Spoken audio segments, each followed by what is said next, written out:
Assalamualaikum warahmatullahi wabarakatuh. Selamat sore dan salam sejahtera untuk semua. Yang terhormat dan saya hormati teman-teman media yang hari ini cukup ramai datang ke Polres Bandara Soekarno-Hatta. Yang saya hormati Kabid Penyidikan Bea Cukai Pak Tigno, yang saya hormati Kepala Balai POM Tangerang, yang saya hormati Pak Wakapolres, kemudian Pak Kasat Res Narkoba dan seluruh penyidik. Pertama-tama tentu kita panjatkan puji dan syukur kehadirat Tuhan Yang Maha Kuasa karena pada sore hari ini kita semua bisa hadir di sini dalam kegiatan konferensi pers terkait dengan pengungkapan perkara yang ditangani oleh Satres Narkoba Polres Bandara Soekarno-Hatta. Baik rekan-rekan sekalian, nanti dalam rilis ini ada dua sesi. Pertama nanti akan saya paparkan terkait dengan secara umum ya pengungkapan kasus berkaitan dengan Undang-Undang Kesehatan Zat Etumidate. Kemudian yang kedua tentu saja teman-teman pasti akan banyak bertanya terkait dengan salah satu public figure, dan tentu nanti akan kami jelaskan setelah secara umum kami gambarkan terkait dengan pengungkapan kasus. Bapak Ibu sekalian, rekan-rekan wartawan, perlu kami sampaikan bahwa dalam periode bulan Maret dan April 2025 Polres Bandara Soekarno-Hatta melalui Satres Narkoba berhasil melakukan pengungkapan perkara terkait dengan Undang-Undang Kesehatan yang terkait dengan zat etumidate.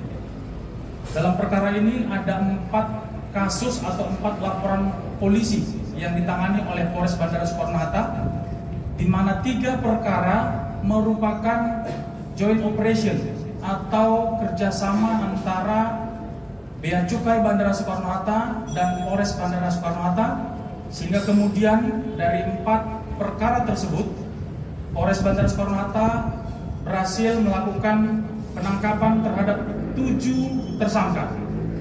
7 tersangka itu terdiri dari 3 perempuan dan 4 laki-laki. 6 orang tersangka seperti yang tadi sudah ditampilkan di belakang itu telah dilakukan penahanan mulai dari waktu yang berbeda sejak bulan Maret ya. Dan kemudian 1 tersangka saat ini masih dilakukan pemeriksaan secara intensif di ruang penyidikan Satres Narkoba. Dari 4 perkara yang kita terima dan kita tangani, kita melakukan penyitaan terhadap barang bukti berupa zat etumidate sebanyak 881 pieces cartridge. Ini merupakan cairan vape atau rokok elektrik yang kita duga ini sudah mulai banyak dan sudah mulai ramai dikonsumsi oleh masyarakat khususnya di Jakarta.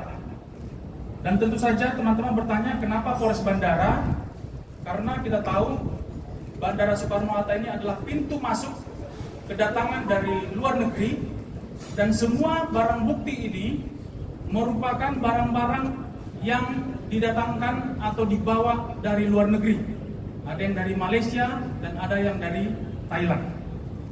Kemudian terhadap ke-7 tersangka yang sudah kita tetapkan ini, kita kenakan Undang-Undang Nomor 17 Tahun 2023 tentang kesehatan, di mana dalam undang-undang tersebut menyebutkan bahwa setiap orang dilarang untuk memproduksi, mengedarkan sediaan farmasi yang tidak memenuhi standar. Itu termasuk dalam pasal 435, dan kemudian di pasal 436 itu lebih jelas disebutkan bahwa setiap orang yang melakukan kegiatan untuk mengedarkan terkait dengan sediaan farmasi berupa obat keras, itu yang kemudian dikenakan pidana paling lama 5 tahun dan denda 500 juta rupiah. Rekan-rekan sekalian, tentu Undang-Undang Kesehatan ini berbeda dengan Undang-Undang Narkotika. Undang-Undang Narkotika itu Undang-Undang Nomor 35 tahun 2009, dan ini yang kita kenakan adalah Undang-Undang Kesehatan terkait dengan memproduksi ataupun mengedarkan obat keras. Kenapa dia disebut obat keras? Tentu obat keras ini kita kategorikan sebagai obat yang bisa dibeli, bisa dikonsumsi, bisa digunakan harus dengan menggunakan resep dokter. Jadi kalau tidak ada resep dokter, tentu ini adalah bagian dari peredaran yang ilegal dan tentu ancaman pidana yang seperti tadi yang kami sampaikan. Kemudian rekan-rekan wartawan kami sampaikan bahwa dari 881 pieces cartridge ini, kalau ini berhasil diedarkan atau dipasarkan atau diperjualbelikan ke masyarakat umum, itu dengan harga pasaran antara 3 juta sampai 4 juta. Jadi kalau rekan-rekan bisa melihat atau memiliki vape, itu ada cairan yang kemudian dipergunakan dalam rokok elektrik itu, itulah yang mungkin berisi kurang lebih sekitar 4 atau 5 ml cairan, itulah yang kemudian mengandung zat ethylmethane ini. Dengan nilai harga per cartridge sebesar 4 juta, maka nilai nominal yang bisa kita gagalkan dalam peredaran ini adalah kurang lebih sekitar 3,5 miliar. Dan kita asumsikan bisa menyelamatkan masyarakat untuk tidak menggunakan ethylmethane ini sebanyak 3.600 orang. Itu gambaran secara umum dulu rekan-rekan. Kemudian yang kedua, kami akan sampaikan terkait dengan public figure yang mungkin dalam beberapa waktu yang lalu teman-teman juga sudah banyak yang mengetahui. Rekan-rekan sekalian, dari 4 perkara yang kita tangani, ada satu perkara yang awalnya kita terima limpahan dari bea cukai, tepatnya di tanggal 13 Maret 2025. Pada saat itu, tugas piket bea cukai berkoordinasi dan melaporkan ke piket Satres Narkoba bahwa ada mengamankan penumpang yang baru tiba dari Malaysia yang kemudian membawa zat ethylmethane tadi. Kemudian dari hasil pengembangan, dari hasil penyelidikan, penyidik Satres Narkoba berhasil menangkap tersangka pertama, inisial BTR. Ya. Dari tersangka BTR kemudian berkembang kepada tersangka kedua, seorang perempuan inisial ER, 34 tahun. BTR inilah yang yang membawa masuk barang dari luar negeri yang kemudian diamankan oleh bea cukai. Kemudian dari hasil pengembangan BTR dilakukan pengembangan terhadap ER. Dari keterangan kedua tersangka inilah kemudian muncul nama JF yang dari hasil keterangan itu memiliki peran untuk pertama membuat WhatsApp group. Jadi mereka membuat WhatsApp group yang berisi para tersangka ER, JF, dan TBR dan TBR tadi. Disitulah mereka membuat grup untuk saling berkomunikasi dan saling mengatur bagaimana supaya barang cartridge ini atau ethylmethane ini bisa masuk. Tentu menjadi pertanyaan, barang ethylmethane ini berasal dari mana? Dari pengembangan kedua tersangka, kemudian kita berhasil melakukan penangkapan tersangka ketiga dengan inisial EDS. Jadi awalnya EDS ini berada di luar negeri, tepatnya di Thailand, dan dari pemeriksaan yang kita lakukan di dalam WhatsApp group, ternyata EDS ini juga masuk atau ikut menjadi anggota grup. Jadi ada 4 orang yang masuk dalam grup itu, inisial TBR, ER, EDS, dan JF. Kemudian dari hasil pemeriksaan barang bukti digital yang kita sita dari para tersangka, itu terlihat bahwa yang membuat grup WhatsApp ini dengan inisial WhatsApp grup berangkat ini adalah JF. Di dalam grup inilah kemudian dilakukan proses untuk membahas dan mengatur zat etimedet ini dari Malaysia ke Jakarta.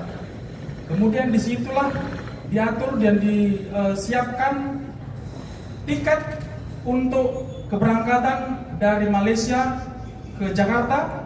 Kemudian dalam grup itu JF juga memberikan informasi terkait dengan tempat penginapan atau hotel di Kuala Lumpur.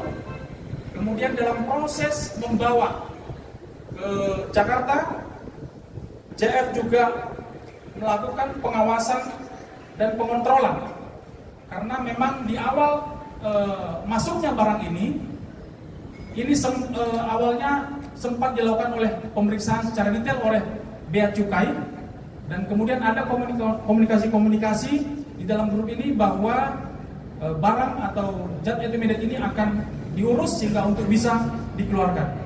Sehingga kemudian pada saat Bea Cukai melakukan pemeriksaan, diketahui bahwa cairan tersebut mengandung zat etimedet. Nanti mungkin dari teman-teman Kepala Balai POM akan menjelaskan lebih detail terkait dengan zat etimedet tersebut.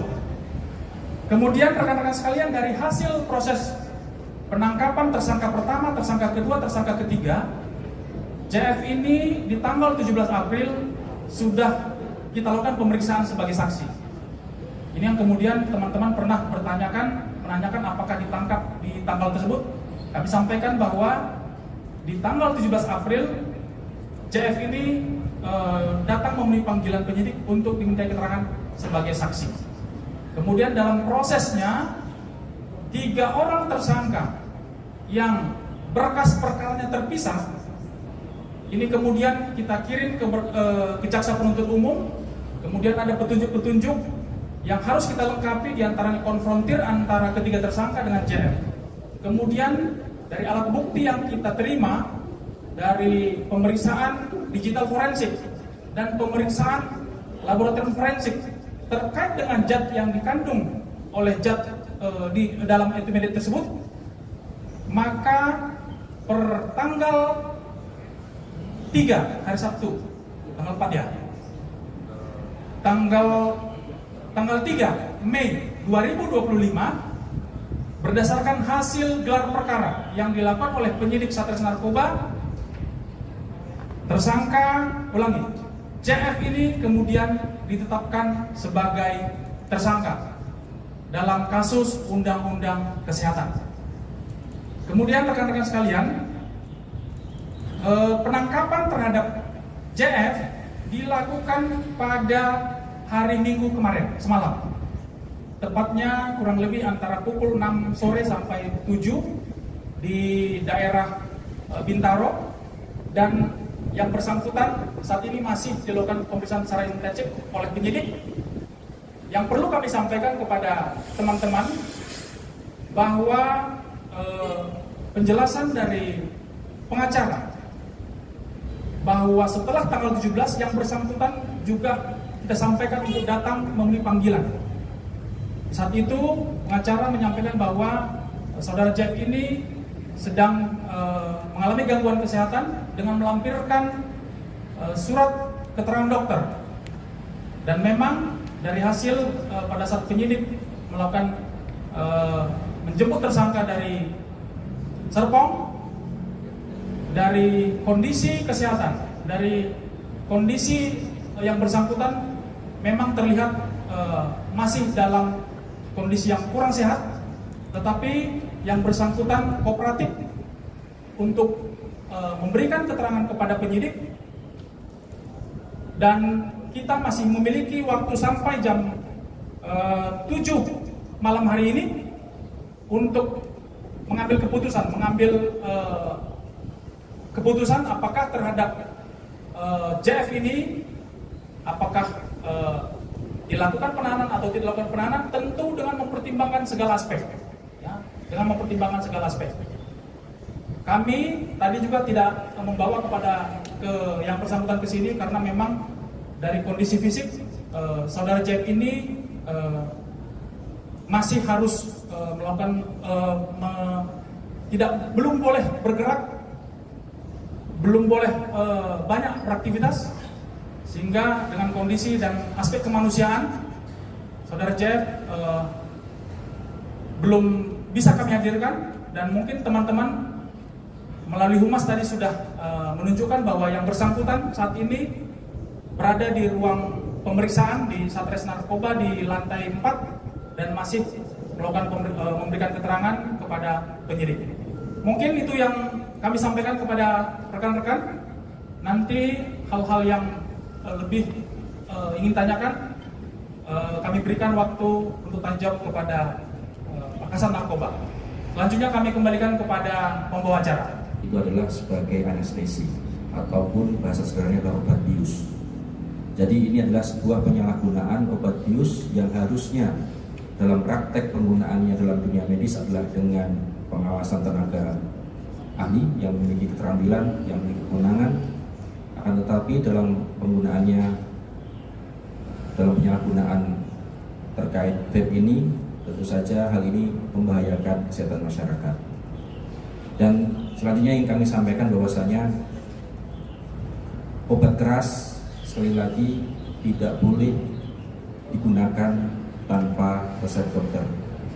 Dan etomidate ini selaku anestesi bekerja dalam sistem saraf pusat, sehingga dalam penggunaannya yang tidak sesuai ketentuan, yang melebihi dosis ataupun tidak sesuai dengan rekomendasi tenaga kesehatan dapat membahayakan keselamatan jiwa yang mengkonsumsinya. Demikian sedikit tambahan dan tanggapan dari Balai Pom Tangerang. Terima kasih.